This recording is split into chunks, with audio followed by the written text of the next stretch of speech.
Welcome to Jobbed Out, the wrestling editorial that reminds you that you don't know it's a work when you work a work and you work yourself into a shoot, Marks, brother, Jack dude. God, what an idiot. Yeah! So before I start, I just want to give a huge heartfelt thank you to the over 200 of you who have come to this channel and embraced Jobbed Out over the last 3 months. It took me years to even consider coming back, and I had been worried about whether people would watch or even care. Hell, my posting schedule now shows you I'm still dealing with that worry, so thank you. I'ma bust my ass, not the X-Pac way, to keep bringing you op-eds of our favorite wrestling and sports entertainment. So tune in on Monday where I'll be live streaming WWF Crush Hour because why not, right? For now though, let's talk some WWE.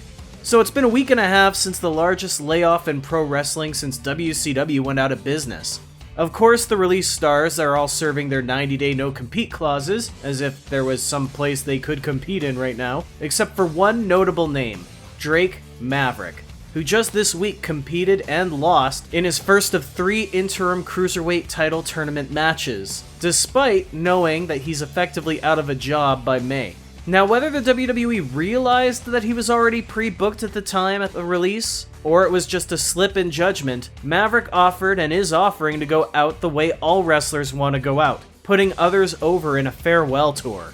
The fact that they're referencing it on TV, though, makes it feel, well, slimy to some, and, of course, more of a work to others. I feel so bad. I was rooting for him!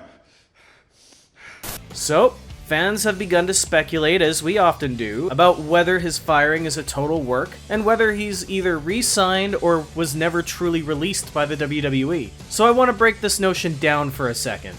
I've begun seeing people ask why Drake Maverick would even fulfill his commitments if he knows he's working himself out of a job. Now, ignoring that wrestlers have done the loser leaves town deal for decades, how are you not familiar with Drake Maverick?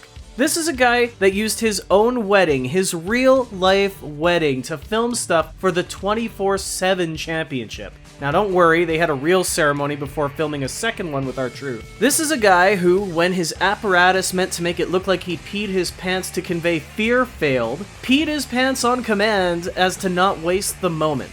James Curtin, the guy who portrays Drake Maverick, the guy who portrayed Rockstar Spud, is dedicated to the good of the business. That tends to happen with people who otherwise don't belong there. You see them go above and beyond to show why they belong here more than the ones who got the free pass. The dude lost to a freaking toddler in a no DQ match once. Why? Because it got him seen and it was good for the show. Thank God it wasn't me this time.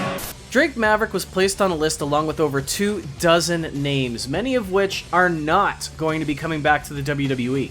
If Drake Maverick's release was a work, how absolutely insensitive would that be to the Myerses and the Canellises? To the Cannolis. How absolutely insensitive is that to the performers who aren't going to be welcomed back, who don't have that job security, to have their names wrapped around somebody else who's actually capitalizing on the press? The press that I should point out, by the way, that has not in any way been positive for the WWE. That idea is dumb, and I say this with all due respect, you're dumb if you believe it.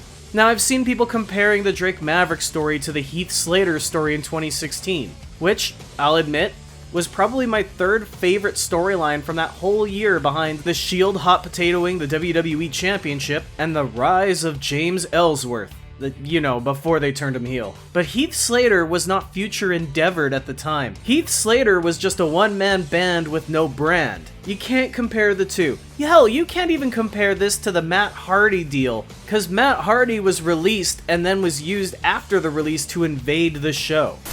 And the WWE can kiss my ass! See you, Ring of Honor! All right!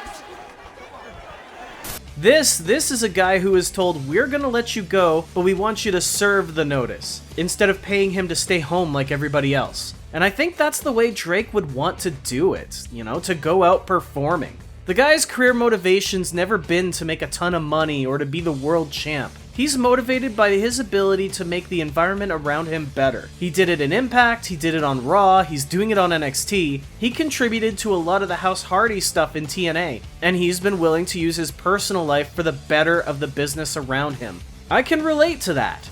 Sadly, I can relate to the consequences of that too, because usually that means one of two things. You either become a surprisingly invaluable commodity, or you get used and tossed away. Sadly, with Drake Maverick, it looks like he got both. But I hope this ends up working to somebody's benefit. Maybe the WWE will add him to the names they take back in a few months. Maybe he'll grow tired of waiting and go to Impact alongside EC3. Maybe he'll return to the UK scene or stick around stateside now that there's a bigger interest in comedy wrestling and he excels in emotional style. We're just gonna have to see. And as for this whole, is his release a work or a shoot, I would love if this was a work. And you know what? I hope I'm wrong. But sometimes, brother, you gotta know when a work is a work so you don't work yourself into his shoot. This isn't a work. This is a guy who's been doing everything he can as a company man to do what's best for the business. And hopefully the business remembers that when those doors open up again and they need to get a bunch of new talents in. That's just my opinion though, so let me know where you stand on the release and the continued use of Drake Maverick. And tell me what your favorite Maverick moments are. Let me know your opinions in the comments and be sure to subscribe because I want you in the conversation too. For now though, I better get my shoulders off the mat, so thank you for tuning in to Jobbed Out. I'll catch you next time.